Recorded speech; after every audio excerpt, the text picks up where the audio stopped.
کہ نہیں میری بات سنیں، آپ میری بات سنیں.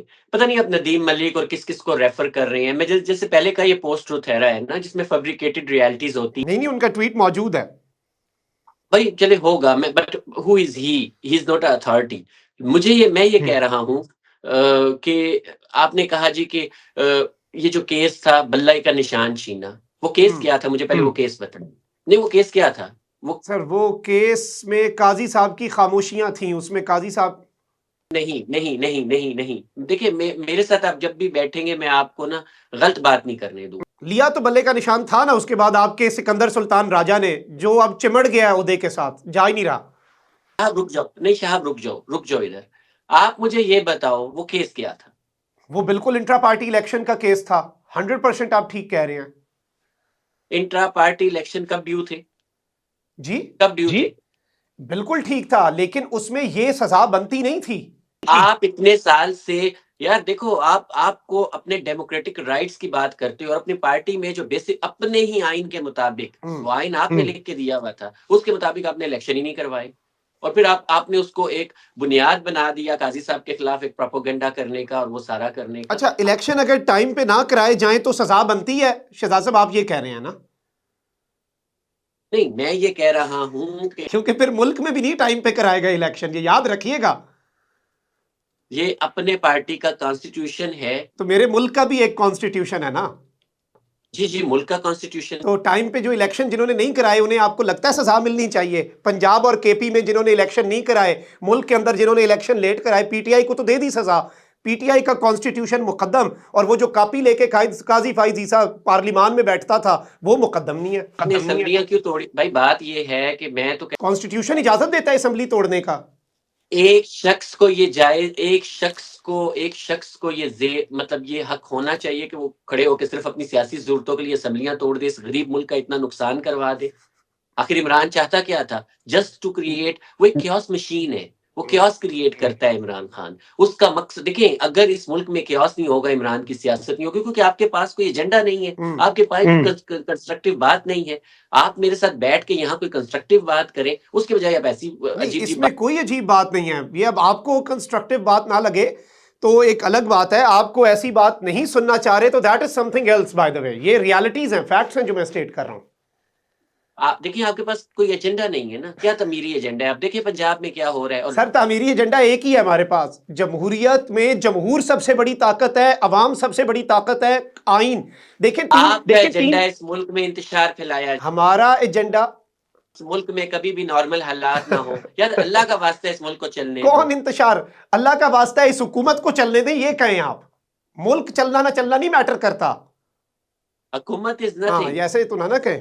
یہ بات یہ طے کر لیں کہ اس ملک میں آپ نے نارمل حالات ہونے دینا ہے یا نہیں. ٹھیک ہے. لوگ آپ ایک کیوس مشین بنے ہوئے ہیں. رائٹ. اس ملک میں اگر کیوس نہیں ہوگا تو عمران کی سیاست نہیں ہوگی. اس کی سیاست سوائے توڑ پھوڑ کے، انتشار کے کچھ بھی نہیں ہے. چلیں پوائنٹ ٹیکن. ایک اور چیز پر بات کرنی ہے، وقت کم ہے. محسن نقوی صاحب جو ہیں وہ امریکہ گئے. ویسے تو آئی تھنک کہ اگر تقریب البرداری پہ کسی کو جانا چاہیے تھا تو وہ اسحاق ڈار صاحب چلے جاتے. محسن نقوی صاحب شاید یہ امیج دینے کے لیے گئے تھے کہ کسی اور کے معاملات بڑے سیٹ ہیں امریکہ کے ساتھ. جس سینیٹر سے ملے اس نے بعد میں فری عمران خان لگا دیا. زیادتی نہیں کی؟ ویسے مذمت کرتے ہیں نقوی صاحب کو، کم از کم واپس آنے دیتے. یہ تو اب محسن صاحب ہی بتا سکتے ہیں انہوں نے اس کے کان میں کیا پھونکا ہے. آپ کو تو خوش ہونا چاہیے نا. وہ جسے کہتے ہیں تعویذ الٹا ہو گیا ان کا تعویذ. ویسے محسن نقوی صاحب کا بہت برا پڑا ہے تعویذ. تو میں ذاتی طور پہ مذمت کرتا ہوں اس چیز کی. وہ جو ولسن نامی سینیٹر ہے، اس نے جو ٹویٹ کیا، میں تو بھرپور الفاظ میں مذمت کرتا ہوں. تعویذ ویسے الٹا پڑا ہے. اچھا ایک اور چیز، یہ تو لائٹر نوٹ پہ بات ہو گئی. یہ بتائیے گا کہ اب حکومت جو ہے، پہلے وہ بات نہیں کر رہی تھی، کوئی عمران خان صاحب نے مذاکرات ختم کرنے کا اعلان کیا ہے تو اب انہوں نے جی اجلاس بلا لیا اسپیکر صاحب نے. تو آپ کو لگ رہا ہے کہ یہ معاملہ آگے بڑھے گا یا ڈیڈ لاک برقرار رہے گا؟ دیکھیے آپ کے اسی چینل نے کچھ، آج میں نے وہ پوسٹ بھی کی تھی کچھ ہفتے پہلے جب یہ شروع ہوا تھا، تو مجھ سے یہ سوال کیا تھا کہ مذاکرات کے عمل سے کیا ملک میں استحکام آئے گا. اور میں نے اس دن بھی یہ عرض کی تھی کہ پی ٹی آئی ایک پولیٹیکل پارٹی نہیں ہے، یہ ایک نارمل سیاسی جماعت نہیں ہے، یہ ایک پاپولسٹ کلٹ ہے. اور کلٹ کی ایک اپنی نفسیات ہوتی ہے.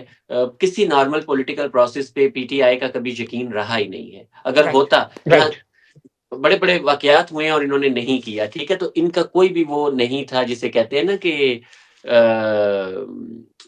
ان کے ان کا کوئی ایسے پولیٹیکل ایجنڈا نہیں جس سے حالات نارمل ہو. اس ملک میں حالات نارمل ہو گئے تو عمران کی سیاست ختم ہو جائے گی، وہ حالات نارمل نہیں ہونے دے گا. اس نے روزانہ ایک ایسا کام کرنا ہے جس سے آپ جیسے جو سرخیاں بیچنے والے ہوتے ہیں نا ان کا بھی پوائنٹ ٹیکن. ہمیں کنیکٹیوٹی کا ایشو بھی آ رہا ہے اور ہمارا جو وقت ہے شہزاد وہ بھی ختم ہو رہا ہے. یہی بات ہے، چلیں آپ کی ہماری بحث تو چلتی رہے گی. Let's agree to disagree. میں ہمیشہ کہتا ہوں کہ آؤ کہ اختلاف رائے پہ اتفاق کر لیں. مخدوم صاحب اور عارف شہزاد کو اجازت. اللہ نگہبان. پاکستان زندہ باد.